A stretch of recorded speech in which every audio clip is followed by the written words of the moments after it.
Google Drive est un excellent outil pour partager des documents avec vos collègues. Et c'est également un excellent outil pour travailler en équipe avec vos collègues sur différents projets. Une fonction qui est exclusive au compte Google Éducation, ce sont les disques partagés. Nous avons vu précédemment dans le dossier priorité mon disque ici, mais en dessous, vous voyez disque partagé.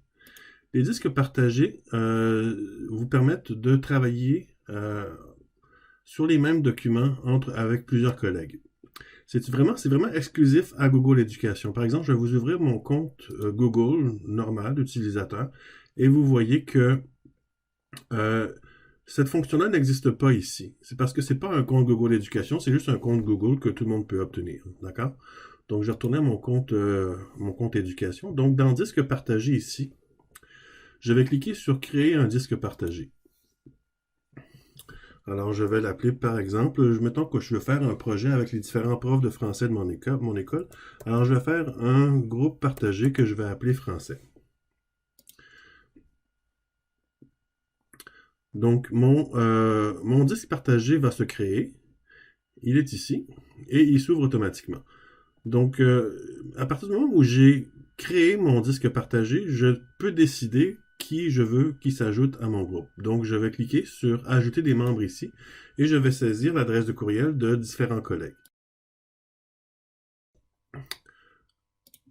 De la personne à qui vous voulez envoyer l'invitation pour se joindre à votre disque partagé et vous décidez du rôle que vous voulez que cette personne-là joue dans l'équipe de votre disque partagé. Donc, les différents rôles sont le gestionnaire de contenu qui a tout contrôle sur le contenu du disque, c'est-à-dire qu'il peut ajouter, modifier des documents, il peut déplacer des documents existants ou les supprimer. L'administrateur fait la même chose que le gestionnaire de contenu, mais en plus, il peut inviter d'autres membres, donc d'autres collègues à votre disque, et il peut modifier les paramètres du disque, chose qu'on va voir tout à l'heure. Le contributeur, lui, peut juste ajouter, modifier des fichiers, il ne peut pas les déplacer, il ne peut pas les supprimer. D'accord? Donc, je vais rajouter cette collègue comme gestionnaire de contenu, et disons celui-ci, et finalement, je vais en rajouter une troisième personne.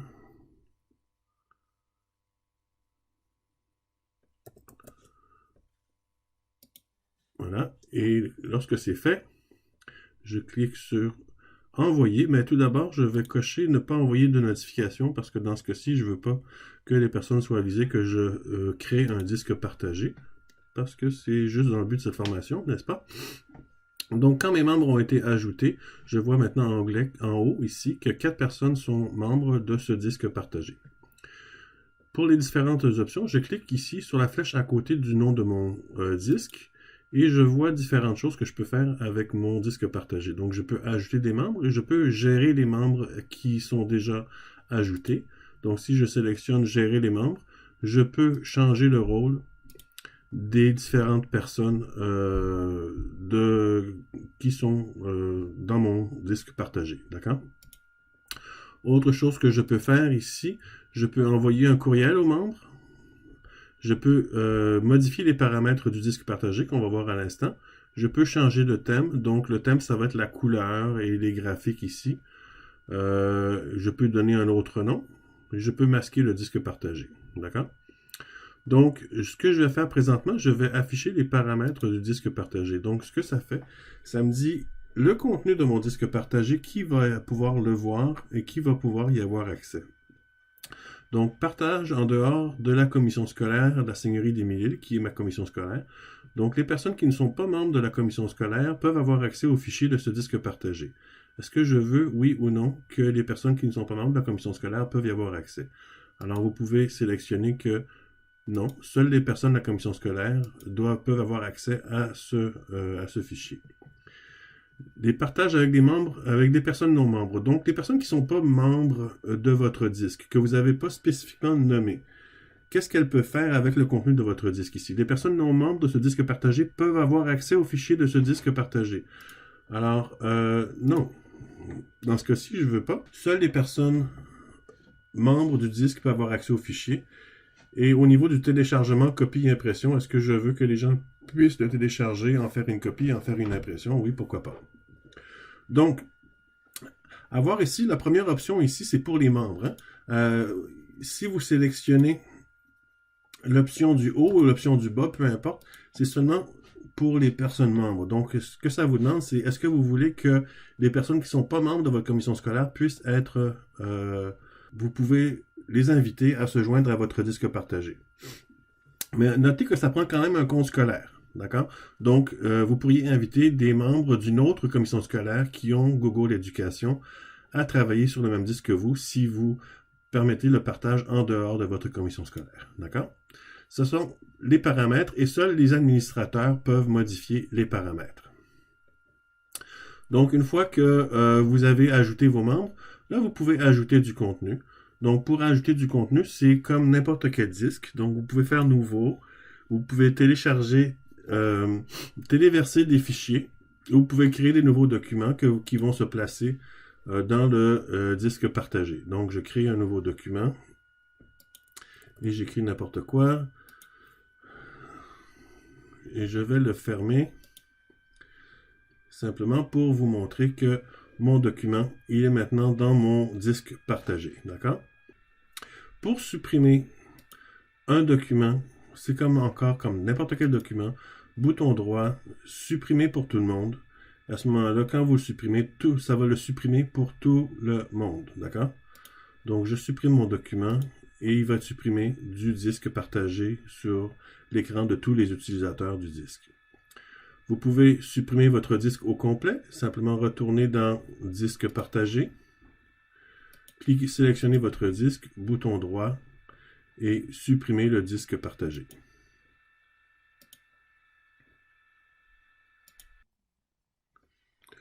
Bon, passons maintenant à travers les autres options de Google Drive qu'on n'a pas vues encore.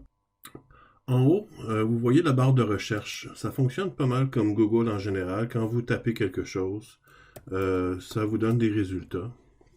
Et vous pouvez sélectionner les documents que vous désirez ouvrir avec directement de la barre de recherche. Par exemple, vous avez beaucoup de dossiers et vous ne vous rappelez plus où vous avez mis quelque chose, vous pouvez toujours le rechercher via la barre de recherche en haut. D'accord? Vous avez le bouton récent ici qui se trouve à être les derniers documents que vous avez ouverts, sur lesquels vous avez travaillé.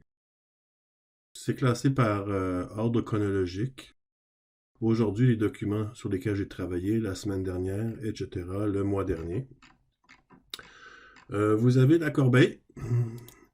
La corbeille, c'est un peu comme la corbeille de Windows. Quand vous cliquez dessus, vous voyez tous les éléments que vous avez supprimés. Pour les supprimer définitivement, donc pour vider la corbeille, il faut d'abord sélectionner la corbeille, puis après ça, en haut à droite, ici, vous voyez vider la corbeille. Autre chose également, c'est le bouton ici qui permet d'afficher le contenu de votre drive soit en grille ou en liste. Donc présentement, il est sous forme de liste. Si je clique dessus, je vais l'afficher sous forme de grille. Sous forme de grille, c'est comme des icônes plus gros. Et vous avez un plus gros aperçu du document comme tel quand il s'agit de documents. Donc on voit ici les documents avec un petit aperçu. Mon dossier, il est ici. Quand je l'ouvre, je vois les documents qu'il contient avec un petit aperçu du document. Ça, c'est quand je suis en mode affichage sous forme de grille. Et je reviens en affichage sous mode de liste. Autre chose, c'est le bouton Information. Lorsque je sélectionne un document, par exemple celui-ci, j'ai le bouton Information qui est ici. Donc j'ai le bouton Information qui me permet d'afficher les détails du document. J'ai l'onglet Détails ici, ça me donne un peu un aperçu de quand le document a été créé, quand est-ce qu'il a été modifié, la dernière fois qu'il a été ouvert. Je pourrais mettre une description de mon document en appuyant sur le crayon ici. Il me dit avec qui il est partagé, avec les petits icônes des personnes avec qui il est partagé. Je clique sur Activité. Mettons, je clique sur celui-ci.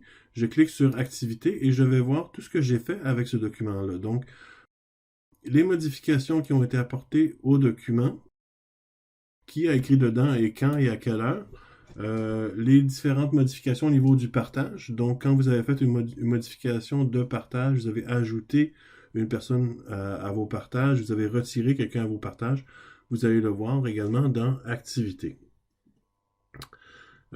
Également, lorsque vous avez un dossier ou un document de sélectionner, vous avez d'autres options. Ici, le petit chaînon, c'est pour obtenir le lien de partage. Donc, quand vous cliquez dessus, ça va vous permettre de copier le lien pour l'envoyer à quelqu'un d'autre.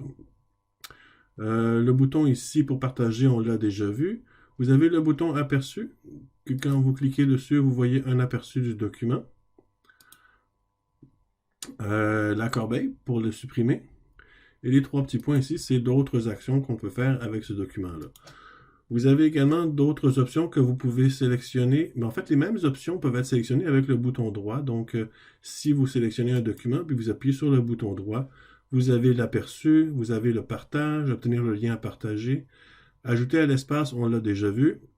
Déplacer, donc si vous voulez déplacer ce document vers un autre dossier, vous cliquez ici, puis vous sélectionnez le dossier où vous voulez le déplacer.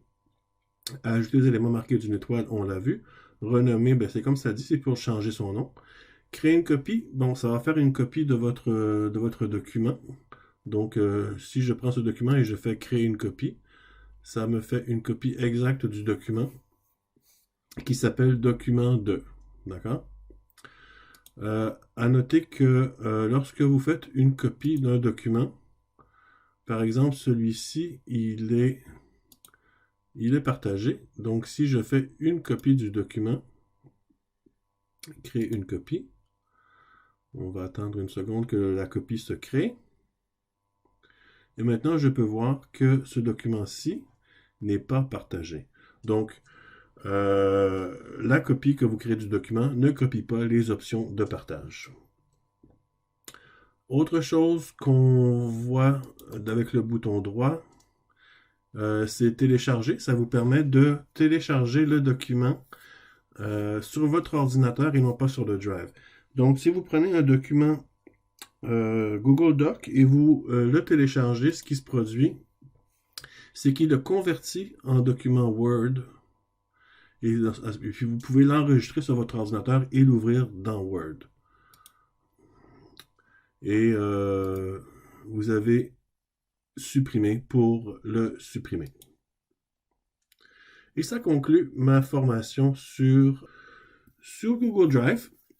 La prochaine partie va commencer la formation sur Google Classroom. Merci.